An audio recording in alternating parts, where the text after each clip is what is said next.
नमस्कार। दी सतीश झा शो में आपका स्वागत है।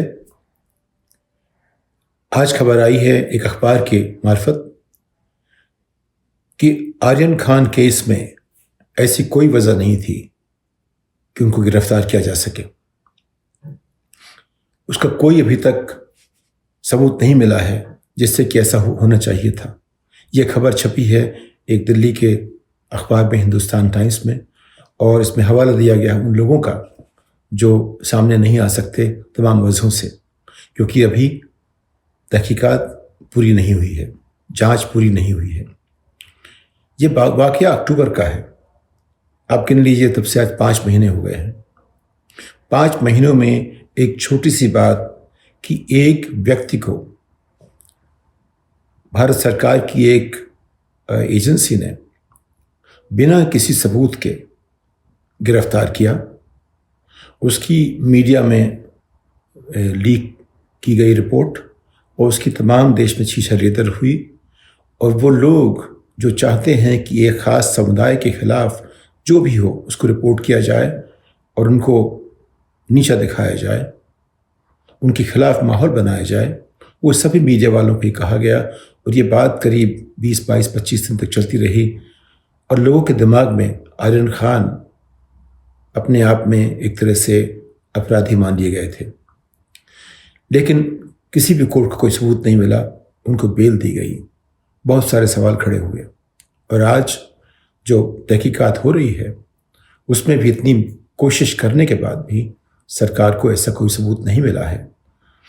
अब आप जानते हैं कि अगर सरकार चाहे तो किसी भी नागरिक को, जो कितना भी भला क्यों ना हो, जिसने कभी कोई गलत काम ना किया हो, उसके पास तमाम तरीके हैं कोई ना कोई आरोप लगाने के। क्योंकि हमारी जो आईपीसी या जो इंडियन पीनल कोड है या सीआरपीसी जो कि क्रिमिनल प्रोसीजर कोड है, वो ऐसा बनाया गया था जो गुलामों के लिए था। ये शरीफों के लिए नहीं है, ये नागरिकों के लिए नहीं है, ये समझदार सभ्य लोगों के लिए नहीं है। ये बनाया गया था एक तरह से उस व्यवस्था में, उस व्यवस्था के लिए जो गुलाम है। अंग्रेज़ों ने एक गुलाम देश के लोगों को अपनी लगाम में रखने के लिए जो नियम बनाए थे, देश आज भी उन्हीं के आधार पर चल रहा है। वैसे कहने के लिए जो जुडिशरी का, जो न्याय व्यवस्था का एक मान लीजिए स्तंभ है, वो ये कि जब तक अपराध साबित ना हो आप मासूम हैं। अगर आप मासूम हैं, जब तक अपराध साबित ना हो, आपको क्यों रखा जाता है, बंद क्यों कर देते हैं, क्यों जेल में डाल देते हैं? क्योंकि उसके लिए क्रिमिनल प्रोसीजर कोड है। उसका एक ही उद्देश्य है कि किस तरह किसी भी व्यक्ति को जिसको आप पकड़ना चाहते हैं, कब तक आप प्रताड़ित कर सकते हैं। उसका एक ही उद्देश्य है। क्योंकि अगर न्याय व्यवस्था के जो बेसिक स्तंभ से आप चलेंगे तो उसकी कोई ज़रूरत नहीं थी। उसके 2 अपवाद हो सकते हैं। अगर किसी के भागने का कोई रिस्क हो, भागने का मतलब है देश छोड़ के भाग जाए, एक तो वो हुआ। दूसरा है कि या तो वो जो अपने जो सबूत हो उनको वो उनके साथ वो दखलंदाजी कर सके, तो दूसरी बात है। ये 2 बातें अगर बहुत साफ हैं तो उसको किसी ऐसी जगह पर रखना चाहिए जहां उसको सभ्य समाज की सारी सुविधाएं दी जाएं। उसको किसी कैदी की तरह नहीं देखना चाहिए। लेकिन जो हमारी व्यवस्था है, हम अपने देश में अपने ही प्रतिनिधियों को, जिनको हम भेजते हैं लोकसभा, विधानसभा वगैरह में, उनके मार्फत खुद को हमने गुलाम बना दिया।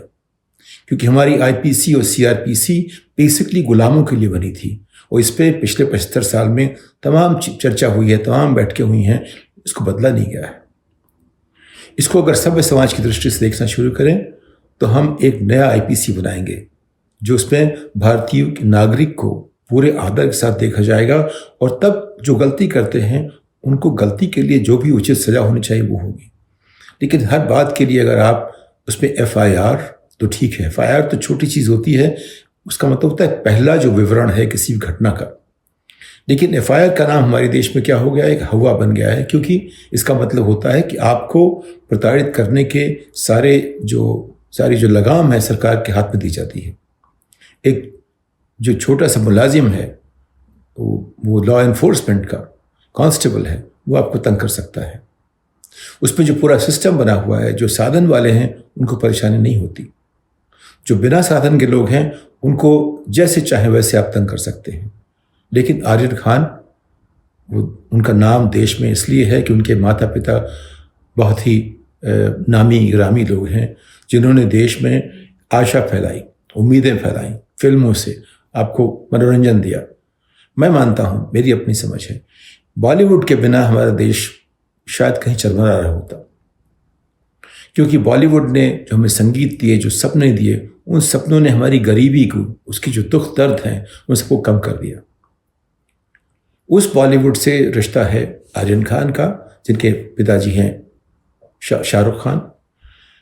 अब ये अपने आप में अगर आप देखें, बॉलीवुड की जो तरक्की हुई है पिछले 101 साल में, उसमें जो मुसलमान भाइयों बहनों का जो उनका कंट्रीब्यूशन रहा है, वो हमारे समाज में देखिए एक ख़ास तरह का है। दिलीप साहब, वो भी मुसलमान थे। मीना कुमारी, वो भी मुसलमान थे। उनके नाम भले हिंदू थे, लेकिन वो मुसलमान थे। तो हिंदू मुसलमान जो है वो हमारे जहन में कभी घुसा ही नहीं कि कोई हिंदू है, कोई मुसलमान है, जब तक ये सरकार नहीं आई। 2014 के पहले हम नहीं सोचते थे हिंदू मुसलमान के बीच में बांटने की बात। हम जैसे हिंदू हैं, आप ऐसे मुसलमान हैं, सिख हैं, ईसाई हैं, जैन हैं, बौद्ध हैं, जो भी हैं, पारसी हैं, उससे फ़र्क नहीं पड़ता था। हम इंसान हैं। कितने गाने बने बॉलीवुड से कि हम हिंदुस्तानी हैं, हम इंसान हैं, न हिंदू बनूंगा, न मुसलमान बनूंगा, इंसान की औलाद हूँ, इंसान बनूंगा। ये सारे गाने इस सरकार ने भुला दिए। और अब जब आर्यन का मामला सामने आया था, सबने यही कहा था कि इसका उद्देश्य एक समुदाय विशेष को किसी भी तरह से प्रताड़ित करने का है, उनके बच्चों को, उनके परिवार को। आपने देखा आमिर खान के साथ क्या हुआ। अगर सरकार नहीं करेगी तो उसके जो पेड ट्रोल हैं, जिनको 2-2 रुपए मिलते हैं ट्वीट करने के लिए, ऐसे जो घटिया लोग हैं, उनको ये कहा जाता है करते रहो, कि तंग करते रहो लोगों को। उनका काम ही यही है, उनका पेशा यही है, उनकी आमदनी इसी से होती है कि वो कैसे किसी के खिलाफ लिखें, क्योंकि सरकार कहती है। तो आर्यन का मामला जब अब जो अखबार में लिखा गया है, हम तो शुरू से मानते थे कि ये चीज़ें ये एक तरह से बेलगाम बढ़ाई जा रही हैं अपनी सीमा के बाहर, और इसके पीछे कोई साजिश है। अभी आपने देखा नवाब मलिक ने इस पर बहुत हल्ला किया तो उनको गिरफ्तार कर लिया गया, क्योंकि ये बात जो है सियासी है, राजनीतिक है। अगर महाराष्ट्र एक केंद्र के मंत्री को किसी भी जुर्म में गिरफ्तार करता है तो केंद्र अपनी एजेंसीज का इस्तेमाल करेगा महाराष्ट्र के दूसरे मंत्रियों को गिरफ्तार करने के लिए। क्या इसकी ज़रूरत है? क्या ऐसा हमें माहौल खड़ा करना चाहिए? ये बहुत बड़ी बात है, सोचना पड़ेगा इसके लिए हमें। लेकिन कुछ चीज़ें जो सामने आती हैं वो आप देख लीजिए। पहली बात कि आर्यन खान जब वो अक्टूबर में पकड़े गए, पहले हफ्ते में वो किसी क्रूज़ में किसी पार्टी में जा रहे थे। वो पार्टी उन लोगों की थी जिनके पास 2 लाख रुपए टिकट देने की हैसियत थी, यानी कि संभ्रांत लोग सभी थे। अक्सर ऐसा होता है कि पार्टियों पे रेड वगैरह होती रहती है, क्योंकि हमारे समाज में एक तनाव है अमीर और गरीब के बीच में, और जो लोग नौकरी करते हैं, जो सिविल सर्वेंट हैं, वो कहीं बीच में पड़ते हैं। उनके पास अधिकार हैं लेकिन पैसे नहीं होते। और ये जो है एक व्यवस्था का हिस्सा, जिसको आप बॉलीवुड की फिल्मों में देखते हैं, उस तरह से कुछ बना हुआ है। इसमें कुछ साफ कोई नहीं है। इसमें ऐसा नहीं कि हमारी व्यवस्था चलती है व्यवस्था ये ईमानदारी के नाम पे, न्याय के नाम पे, ऐसा नहीं होता। उसमें लोग शामिल हैं, और लोग तरह तरह के होते हैं। लोगों में कमियां होती हैं, खामियां होती हैं। उससे व्यवस्था हम ऐसी बनाते हैं कि हमारी खामियों को वो किसी भी तरह से एक तरह से बीच में ला सके, कि हम गलतियां कम करें, अच्छे काम ज़्यादा करें। वो होता है। लेकिन हम लोग इंसान हैं, हमसे गलतियां होती हैं, और हमारे इंसान ही पुलिस में होते हैं, इंसान ही सिविल सर्विस में होते हैं। उनके पास पैसे नहीं होते, उनकी लालसा होती है, उसके पीछे पड़ जाते हैं कई लोग। सब लोग ऐसा नहीं करते, लेकिन तरह तरह के लोग हैं, तरह तरह की बातें हैं। तो व्यवस्था में हम उन सबको कोशिश करते हैं मॉडरेट करने की।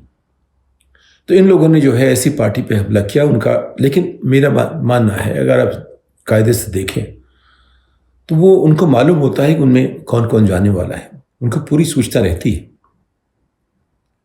तो जानबूझ के गए थे कि उनको करना क्या है। उनका जो स्क्रिप्ट था पहले से तैयार होता है। ये एक व्यू हो सकता है, मुझे लगता है कि डोमिनेंट व्यू मेरे हिसाब से ऐसा है। कई और भी इसके नज़रिए हो सकते हैं, लेकिन जो नतीजा निकला ये कि उसमें जिसको भी गिरफ्तार किया गया नाम आर्यन खान का हुआ। उसके बाद जो 20-25 दिन जो शीशा लेदर हुई उसमें कुछ बातें सामने हुई। शाहरुख खान की जो हैसियत है थोड़ा ऊंची हो गई। उन्होंने जिस शालीनता के साथ इस मुद्दे से देश से बातचीत की, जिसको देखा, उन्होंने कोई आरोप नहीं लगाया सरकार पे। वो पीछे पीछे शांत मन से मन मार के जो भी करते रहे, अंत में आर्यन खान को बेल दी गई। लेकिन सभी जानते हैं, जो जानने वाले हैं, कि इसमें कुछ था नहीं। ये एक बेसिकली साजिश थी, ये एक तरीका था, एक षड्यंत्र था, जो भी कहें उसे। इनसे जो कैसे बचा जाए, मेरा मानना है कि व्यवस्था में जब कोई चीज़ होती है, कोई गलती हो जाए तो अगला कदम इस तरह उठाया जाए कि ऐसी गलती दोबारा ना हो। ऐसी गलती दोबारा ना होने के लिए क्या करना पड़ेगा? तो वैसे इस केस में तो बहुत सारी चीज़ें शामिल हैं। एक तो ये है कि अगर आपका नाम बहुत है तो आप बदनाम होने में टाइम नहीं लगता। अगर आप मुसलमान हैं तो आपको सचेत रहना पड़ेगा। और इसमें जो है कंस्पिरेसी देख रहे हैं आप, जिस आदमी ने शुरू की थी समीर वानखेड़े, फिर उसको भी जेल हो गई, वो भी पकड़ा गया, उसके ऊपर भी साजिश चल रही है। उसको भी केंद्र सरकार चाहती है कि वो किस तरह से उनका फेवरेट हो जाए और उनके हिसाब से काम करे। जो एक पुलिस कमिश्नर मुंबई के थे, उनका भी नाम बीच में आ गया था, वो भी इसमें कहीं शामिल है किस तरह से। तो अगर आप देखें तो इसमें सारी वो बातें शामिल हैं जिनसे फिल्में बनती हैं, जिनसे लोग मनोरंजन करते हैं। लेकिन किसी की कीमत मनोरंजन होता है। फिल्मों में पात्र जो होते हैं वो फिल्मी पात्र हैं। यहाँ ये लोग असली हार्ड मास के लोग हैं, जिनको कोई परेशान हो रहा है, किसी के नाम पे कालिख लगाई जा रही है। इसे कैसे ठीक किया जाए? हमारी न्याय व्यवस्था ऐसी नहीं है कि वो सबको न्याय दे सके। जब तक हमारे जिनको हम चुन के भेजते हैं, जिनको हम विधायक कहते हैं, आमदार, खासदार कहते हैं, सांसद कहते हैं, ये सब लोग बैठ के न सोचें कि कैसे हमारी व्यवस्था सभ्य लोगों के लिए बनाई जाए। जैसे इंडियन पीनल कोड सभ्यता के लिए बनाया जाए, सभ्य लोगों के लिए, एक आज़ाद देश के लिए बने, उनके लिए नहीं जिन पर शासन करने वाले समझते हैं कि बाकी सब नागरिक गुलाम हैं। उसे बदलना होगा। न्यायपालिका में कुछ नियम लगाने पड़ेंगे कि अगर कोई आदमी अरेस्ट होता है, कोई भी हो, तो 24 घंटे के अंदर उसकी सुनवाई होनी चाहिए। उसको रात चलते नहीं बितानी चाहिए, क्योंकि अगर किसी के अधिकार का आपने हनन किया है तो उसका मुआवजा क्या देंगे आप? अगर आपने 23-25 दिन आर्यन खान को जेल में रखा, एक साजिश पे, एक गलती पे, सरकार ने गलती की, सरकार क्या मुआवजा देगी? उसका मुआवजा क्या हो सकता है? चूंकि इसका मुआवजा करना आसान नहीं है, तो उसके लिए पहली कोशिश होनी चाहिए कि ऐसी गलती ना हो सके। इसीलिए एक और नियम जो न्यायपालिका में है वो ये है कि beyond doubt, beyond reasonable doubt, जब तक बियॉन्ड रीजनेबल डाउट यानी कि किसी भी संशय, जो रीजनेबल संशय है, जो कि उसके ऊपर जब तक बात नहीं पहुंचती, तब तक किसी भी तरह का उनको सजा दी नहीं जा सकती। लेकिन आप सुनते होंगे वकील कहते हैं हमारे यहाँ क्या है कि पनिशमेंट बाय प्रोसीजर, यानी जो जिस तरह से हम अपराधियों के साथ पेश आते हैं वो ऐसा कर दो कि वो अपने आप में एक पनिशमेंट हो जाए, वो अपने आप में एक सजा हो जाती है। यानी कि आपको सजा मिले ना मिले, उसके पहले ही आपको सजा दी जाती है। तो ये जो है हमारी व्यवस्था की बहुत बड़ी कमजोरी है, बहुत बड़ी गलती है, इसको ठीक करना पड़ेगा। तो आर्यन खान का मुद्दा लेकर के अगर सिविल राइट्स को जो हमारे अधिवक्ता हैं, जो उसकी बात करते हैं, वो सब इस केस को एक ऐसा केस बनाए कि इसके बाद दोबारा कोई भी आर्यन खान की तरह परेशान ना हो। उसे हम कहेंगे गांधी जैसे लीडरशिप। और ये आज की तारीख में करीब 2-1 करोड़ भारतीय बिना ट्रायल के, उनको अंडर ट्रायल कहते हैं, पड़े हुए हैं जेलों में। क्या उसकी जरूरत है? क्या ऐसा करना चाहिए? क्या उनके साथ अन्याय नहीं है? तो इससे बहुत मुद्दे खड़े होते हैं। ये जाहिर है कि जिसने भी इसको प्लॉट किया वो चाहे पॉलिटिकल लीडरशिप हो, चाहे एग्जीक्यूटिव लीडरशिप हो, हमेशा होती पीछे पॉलिटिकल लीडरशिप है ऐसे बड़े मामलों में। क्योंकि अधिकारी अपने आप कुछ काम नहीं करते, उनको कोई ना कोई आदेश देता है, बताता है, सिखाता है, और उनको उनके पीछे रहता है उनको संभालने के लिए, तभी ऐसा कुछ होता है।